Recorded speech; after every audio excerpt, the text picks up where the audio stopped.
Ya pemirsa, jika melihat tayangan tadi, Presiden Joko Widodo memang menyatakan angka kasus COVID-19 telah melandai.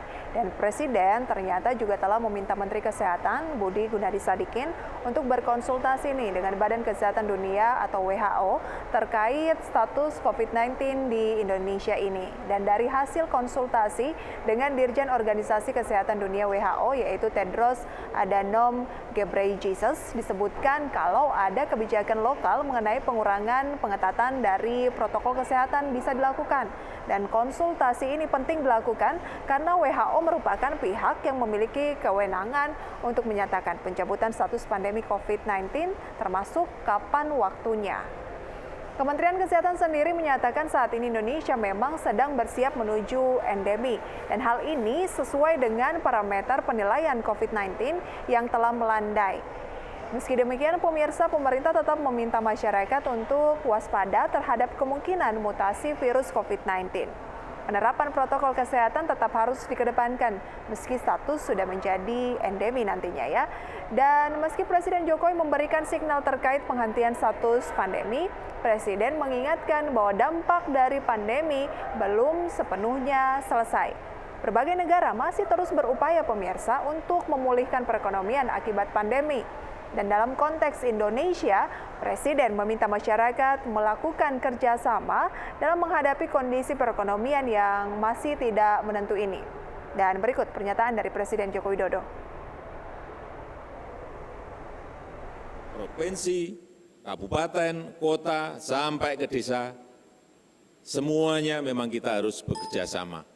Seperti kita saat menyelesaikan pandemi. Semuanya saya lihat bekerja sama, pemerintah, swasta, dari pusat sampai ke desa semuanya bekerja sama. Dan alhamdulillah kita bisa menyelesaikan. Ini juga sama, harus kompak betul. Ya pemirsa, bisa kita lihat bahwa kondisi perekonomian global saat ini memang tidak sedang baik-baik saja. Pandemi mungkin bisa saja berlalu, tapi persoalan berikutnya sudah menanti, yaitu lonjakan dari inflasi.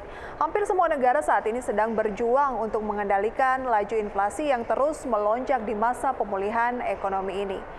Lantas pemirsa, kenapa ya lonjakan inflasi ini bisa tidak terkendali? Karena belum juga kondisi perekonomian pulih akibat pandemi, dunia dihadapkan pada dampak perang antara Rusia dan juga Ukraina yang kemudian memicu terjadinya krisis energi dan pangan di sejumlah negara.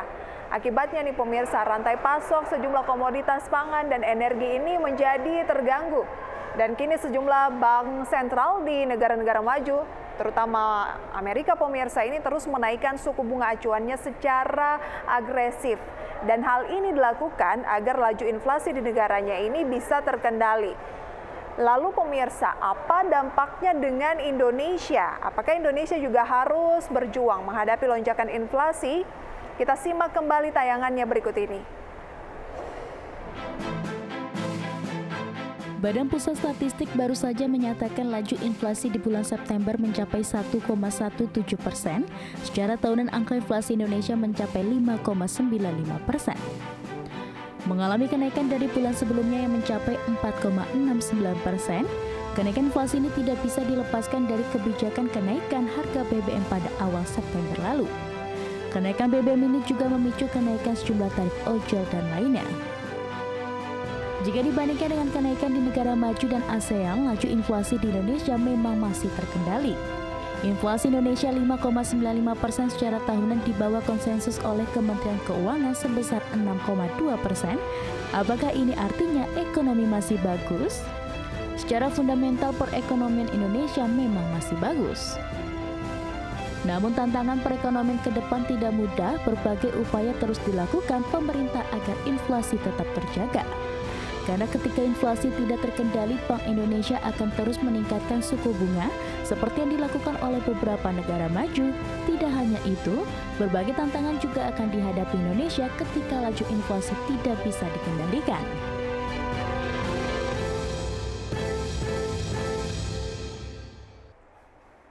Ya pemirsa, selain pandemi, salah satu musuh bersama semua negara saat ini adalah inflasi. Tidak semua negara sudah bisa pulih dari dampak pandemi.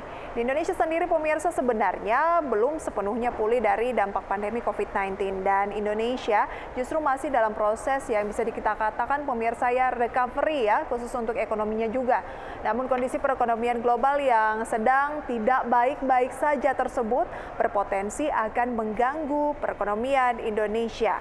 Lantas pemirsa, kira-kira apa saja sih potensi yang mengganggu tersebut? Salah satunya adalah kenaikan inflasi. Ini juga bisa memicu naiknya suku bunga acuan oleh Bank Sentral. Ketika suku bunga acuan naik, tentu banyak sektor yang akan terdampak karena melemahnya daya beli masyarakat. Dan pemirsa, untuk menjaga daya beli masyarakat menengah bawah, pemerintah akhirnya meluncurkan berbagai insentif. Hal tersebut dinilai cukup efektif untuk menjaga daya beli masyarakat. Tapi bagaimana dengan masyarakat menengah atas? Apakah juga perlu mendapatkan insentif? Ya, perlu dipertimbangkan karena sektor yang melemah akibat kenaikan suku bunga bisa menjadi penggerak pertumbuhan. Sektor properti misalnya pemirsa ya menjadi salah satu sektor yang cukup terdampak signifikan akibat kenaikan suku bunga ini. Ketika sektor properti bergeliat, akhirnya sebenarnya juga turut akan menggerakkan sektor-sektor yang lain. Sebut saja industri semen, baja, dan juga berbagai alat furniture untuk kebutuhan rumah tangga juga pemirsa akan ikut bergeliat. Dan semuanya itu tentu membutuhkan transportasi untuk sarana angkutannya. Efek domino dari sektor properti ini memang begitu besar pemirsa. Tantangan lain yang perlu diantisipasi adalah pelemahan nilai tukar rupiah. Hingga akhir tahun, rupiah bahkan diperkirakan bisa tembus di atas Rp15.000 per dolar Amerika Serikat. Bahkan hari ini pemirsa, rupiah terhadap dolar sudah menyentuh 15.345-an. Yang kemarin itu 15.200-an, artinya ada tren dalam jangka waktu beberapa hari saja. Rupiah kita ini sudah melemah cukup dalam. Bank Indonesia tentu akan melakukan intervensi, namun intervensi ini bisa berpotensi menggerus cadangan devisa kita.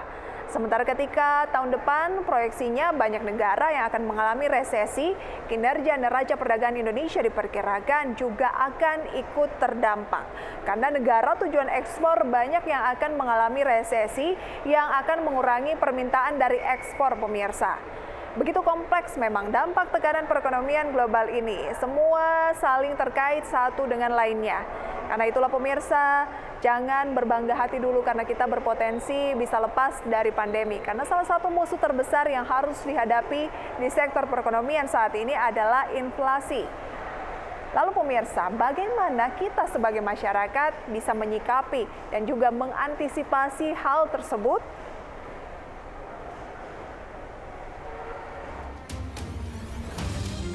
Jika melihat yang terjadi di negara maju bisa kita jadikan pembelajaran.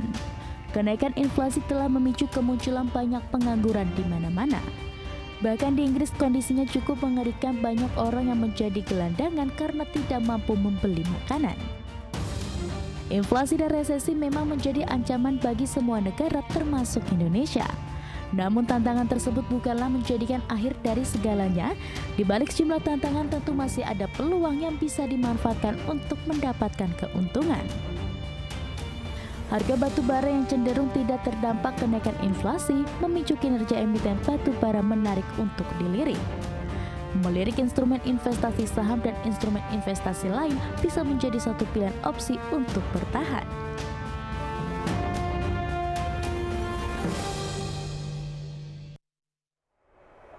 Itu dia pemirsa, lonjakan inflasi dan resesi memang menjadi hantu yang menakutkan bagi semua negara. Dampaknya bagi perekonomian memang bisa dikatakan cukup ngeri ya jika antisipasi yang dilakukan oleh pemerintah ini kurang tepat ataupun terlambat.